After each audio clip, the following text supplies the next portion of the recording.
Demolisyon ng 2 bahay sa Nalooc, ipinatupad para sa Kalibo International Airport Expansion Project. Nagkakalagang 10.8 million pesos na social pension na ipamahagi sa mga kanong senior citizens ng DSWD6. 19 anyos na lalaki, tiklo sa drug bypass operation sa Numancia. 1,809 senior citizens sa Malay nakatanggap ng 3,000 pesos na social pension. Cellphone ng biktima, ninakaw ng hindi pa nakikilalang suspect sa Kalibo. Pangulong Bongbong Marcos, pinangunahan ng turnover ng 2 patient transport vehicle para sa lalawigan ng Sarangani. Mga senator, nagkaroon ng bagong committee assignments sa ilalim ng pamumuno ni Senate President Gatchalian. DepEd, ipapatupad ang bagong simple at flexible na lesson planning framework.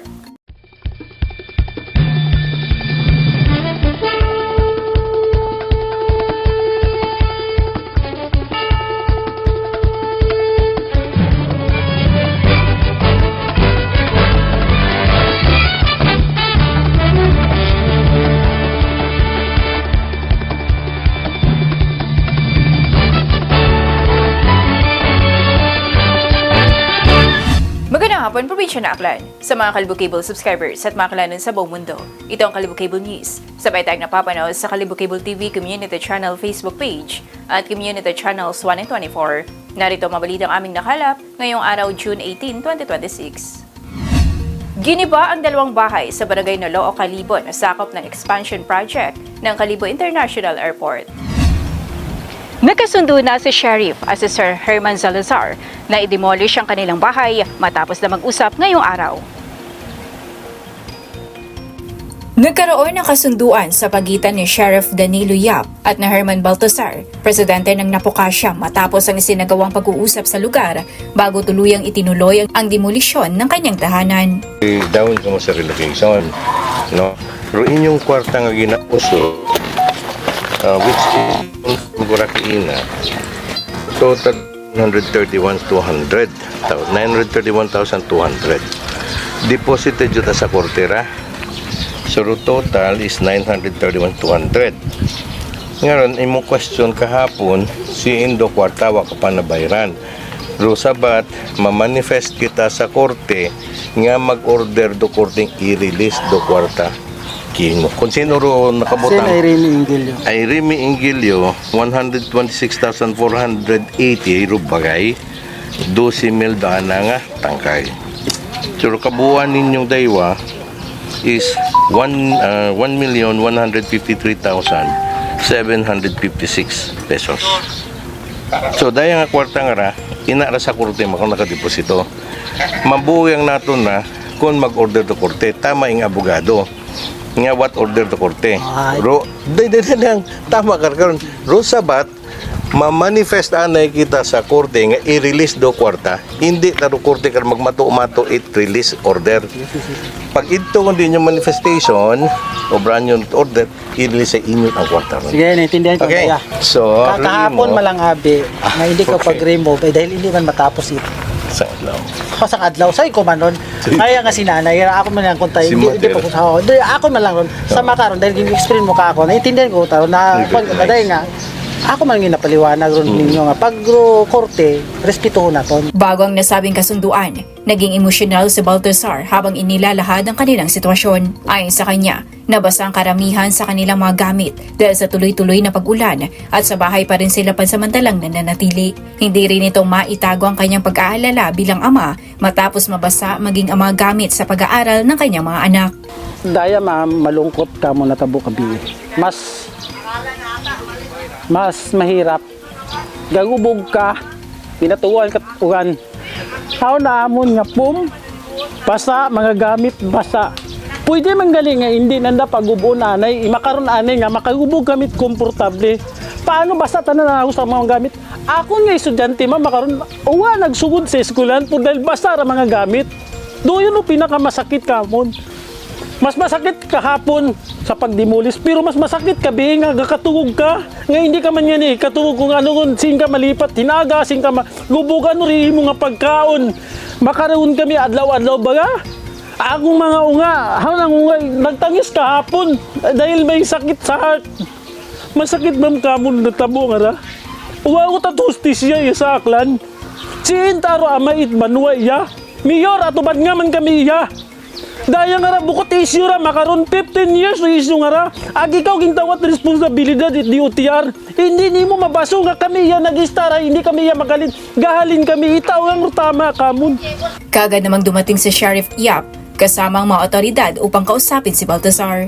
Matapos ang pag-uusap, nagkasundo ang magkabilang panig na ituloy ang demolisyon at bigyan ng pagkakataon ng pamilya na mailikas ang kanilang mga natitirang gamit. Sa kasulukuyan, inilipat na ng pamilya Baltazar ang kanilang mga kagamitan at pansamantala silang mangungupahan habang naghahanap ng permanenteng matitirahan. Doon man lang ra ako na ginahinyo. Kinyo. Sige.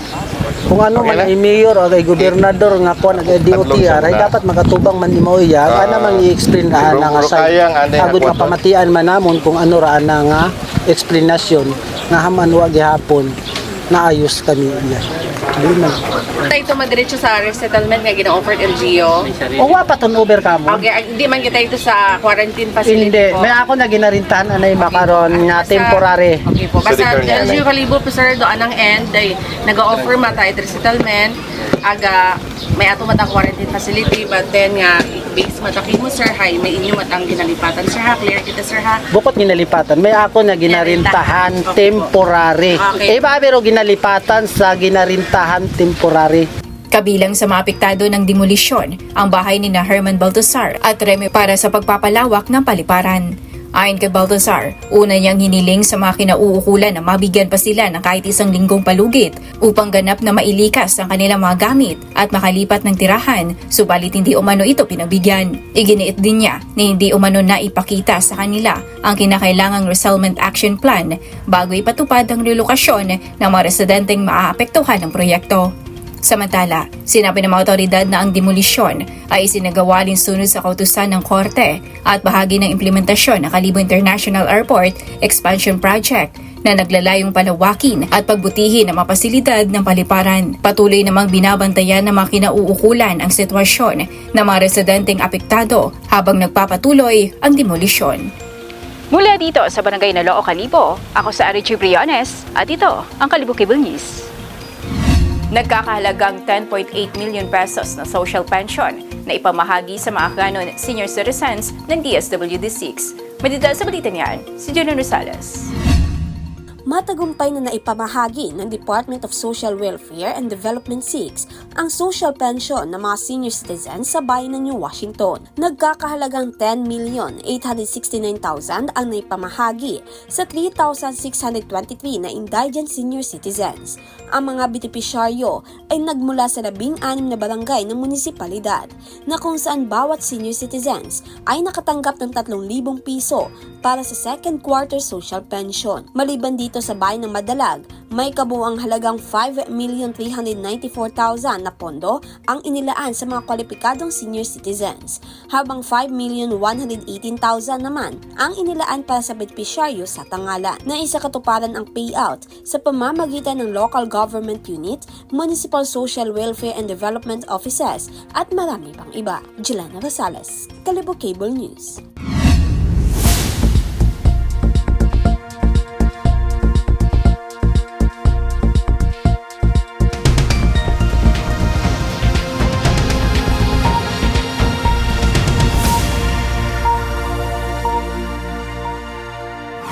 Tiklo ang 19 anyos na lalaki sa ikinasang drug bypass operation ng mga otoridad sa Numancia, Aklan. Timbog ang isang 19 anyos na lalaki matapos manong magbenta ng hininala ang illegal na droga sa sinagawang bypass operation sa Barangay Laguimbanwa East, Numancia, kagabi, Hunyo 17. Kinilalang suspect sa alias na Bukil, residente ng Barangay Bubog, Numancia. Ayon sa mga kapulisan, magpapakash in sana ng suspect sa isang tindahan sa lugar ng isinagawa ng mga operatibang operasyon na nauwi sa pagkakaaresto. Na-recover mula sa suspect ang isang sachet ng hinihinalaang shabu na naibenta kapalit ng 3,000 pesos na buy-bust money. Bukod sa buy-bust item, nasamsam din ng mga otoridad ang 3 pang sachet ng hininalaang shabu mula sa subject person.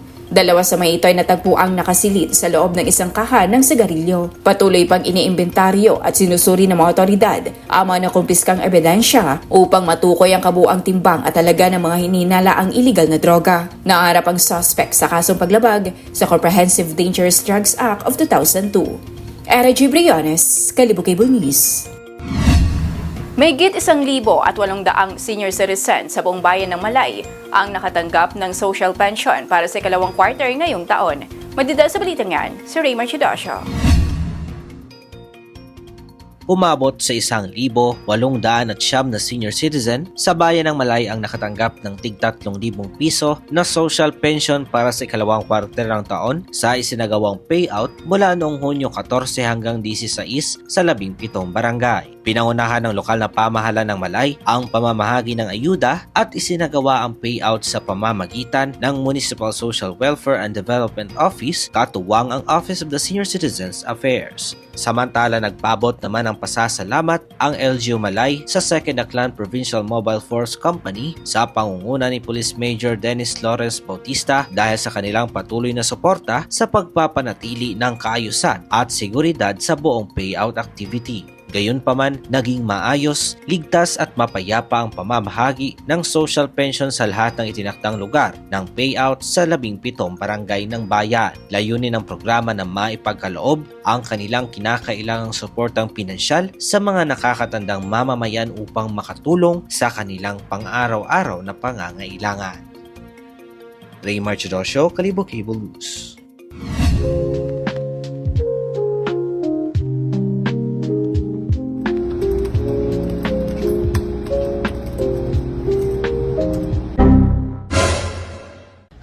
Natugang mataro internet? Oh no! May deadline pa ako hinagahay. Katagamad Hindi nakagawa ng research dahil nawala ng internet. Magkalibo-cable na kasi.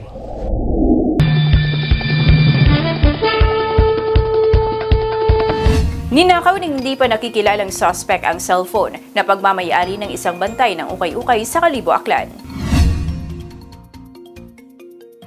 Ninakaw ng hindi pa nakikilalang suspect ang isang cellphone na pagmamayari ng isang bantay ng ukay-ukay sa 19 Martyr Street, Barangay Poblacion, Kalibo nitong Hunyo 17. Batay sa investigasyon ng Kalibo Municipal Police Station, ginising ang biktima ng kanyang kasama at nadiskobring umano'y may pumasok sa kanilang pwesto. Napansin nilang punit ang tarpaulin na nagsisilbing pansamantalang takip ng kanilang tinutuluyan. Dito'y napag-alamang nawawala na ang cellphone ng biktima. Kaagad na ina-report sa impilan ng Kalibo MPS ang insidente at patuloy ang ginagawang investigasyon ng mga kapulisan upang mahuli ang nasa likod ng nakawan. Era G. Briones, Kalibo Cable News. Pangulong Bongbong Marcos, pinangunahan ng turnover ng 2 patient transport vehicle para sa lalawigan ng Sarangani. Madidal sa balitang yan, si Jello Rosales. Pinangunahan ni Pangulong Ferdinand Marcos Jr. ang turnover ng 2 patient transport vehicle para sa lalawigan ng Sarangani. Ang nasabing sasakyan ay layuning mapalakas ang paghahatid ng serbisyong pangkalusugan at agarang pagresponde sa mga emerhensya. Maliban dito, nagbigay din ang Office of the President ng tig-isang Starlink unit para sa Sarangani Provincial Hospital at pamahalaang panlalawigan ng Sarangani upang matiyak ang tuloy-tuloy na komunikasyon at suportahan ang mga pagsisikap sa relief, recovery at rehabilitasyon sa lalawigan. Samantala, kinamusta rin ni Pangulong Ferdinand Marcos Jr. ang Provincial Hospital sa Alabel, Sarangani upang personal na bisitahin ang mga pasyente at inspeksyonin ang mga pasilidad na napinsala ng pagyanig ng magnitude 7.8 na lindol. Jelena Rosales, Kalibo Cable News. Kasunod ng pagkahalal kay Senator Sherwin Gatchalian bilang Senate President, nagsimula na rin ang reorganisasyon ng ilang komite sa Senado. Madidal sa balitang yan, si Liza Rosales. The ayes have it. Senator Sherwin Gatchalian is declared Senate President of the Republic of the Philippines. Inanunsyo ng bagong majority block sa Senado ang bagong committee assignments matapos ang pagkahalal ni Senator Sherwin Gatchalian bilang Senate President. Isa sa pinakamahalagang pagbabago ang pagtatalaga kay Senator Erwin Tulfo bilang Chairperson ng Blue Ribbon Committee, ang pangunahing komite ng Senado para sa mga investigasyon. Pinamumunuan naman ni Senator Francis Pangilinan ang mga Committee on Agriculture, Constitutional Amendments at Justice. Itinalaga rin si Senator Bam Aquino bilang chairperson ng mga Committee on Basic Education, Science and Technology at Trade. Si Senator Tito Soto ang mamumuno sa mga Committee on National Defense at Ethics, habang sina Senator Risa Hontiveros at Senator Raffy Tulfo ang mangunguna sa ilang pangunahing komite kabilang ang Health, Women, Economic Affairs, Environment, Migrant Workers at Public Services. Si Senator J.V. Ejercito naman ang tinalagang chairperson ng Finance at Local Government Committees. Samantala, wala sa sesyon ang mga kaalyado ni dating Senate President Alan Peter Cayetano habang inaasang magtatalaga rin ng mga kinatawan sa mga komite ang minority bloc. Nalaisa Rosales, Kalibo Cable News. DepEd, ipapatupad ang bagong simple at flexible na lesson planning framework. Madidal sa balita niyan, si Julie Rosales. Ipatutupad ng Department of Education ang bagong lesson planning na mas simple at mas flexible sa pamamagitan ng ELA framework. Ang ELA framework ay binubuo ng 4 na mahalagang bahagi: intentions, learning experience, assessing learning, at ways forward. Sa pamamagitan ng revised policy, gagabayan nito ang guro sa pagtukoy ng learning goals, pagdisenyo ng makabuluhang learning experiences, pagsusuri sa pag-unawa ng mga mag-aaral, at pagtukoy sa mga susunod na hakbang para sa pag-unlad ng mag-aaral gaya ng remediation, reteaching o enrichment. Ayon kay Secretary Angara, hindi maaaring nauubos ang oras ng mga guro sa pagsulat ng mahabang lesson plan. Sa halip na mas mahalaga na malinaw ang layunin ng aralin, handa ang guro at natututo ang bata sa loob ng silid-aralan. Samantala, nilinaw sa pulisiya na ang bagong lesson planning guides at sample templates ay reference tools lamang at hindi dapat ituring na tanging required national format. Ituturing na sapat ang lesson plan kapag malinaw at aligned ang learning intentions, learning experience, assessment approach at ways forward. Jelena Rosales, Kalibo Cable News.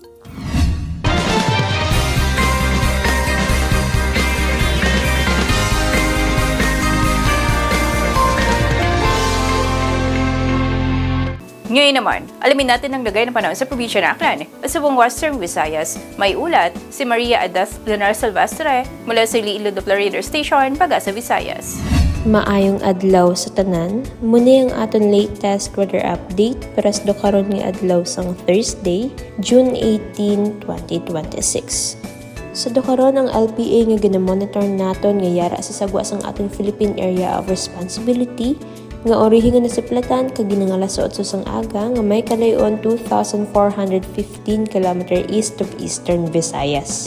Ang ini nga LPA ay may medium chance na nga magadevelop into tropical depression akon bagyo within the next 24 hours. Pero sa dukaron ay wala pa man ni siya ti direkta nga epekto sa aton. Samtang easterlies ang nag-aapekto sa may southern Luzon, Visayas kag eastern section of Mindanao. Bangon sini nga sistema, diri sa western Visayas ay mag-eksperyensya sa magulugal-umon, tubtub-magal-umon na kalangatan, kung may mga posibilidad sa mga isolated mga pag-ulan, pangalat kag padago o labi na gid sa hapon kag kagabihon tugas ang easterlies. Mahina tubtub makasarangan naman ang hangin naton nga magahalin sa direksyon northeast to north nga magadalas ang makanay tubtub makasarangan pagbalod ng aton kadagatan. Forecast temperature naton generally nasa 26 to 33 degrees Celsius. Ang adlaw magatunod alas 6:13 karon sa hapon kag magabutlak ini alas 5:28 buwas sang aga. Kag muni ang aton latest weather update para sa mga dugang impormasyon ay bisitahan niyo lang ang ating official website at www.bagong.pag-asa.dust.gov.ph. Pati na ang ating mga official social media accounts. Halin diri sa may Iloilo Doppler Radio Station Pag-asa Visayas DUST. Ako si Maria Edith Leonor Silvestre, matamo gid nga. Salamat. At iyan ang mga balitang nakalap ngayong araw. Maraming salamat sa iyong panonood. Ito si Ari G. Briones at ito ang Kalibo Cable News.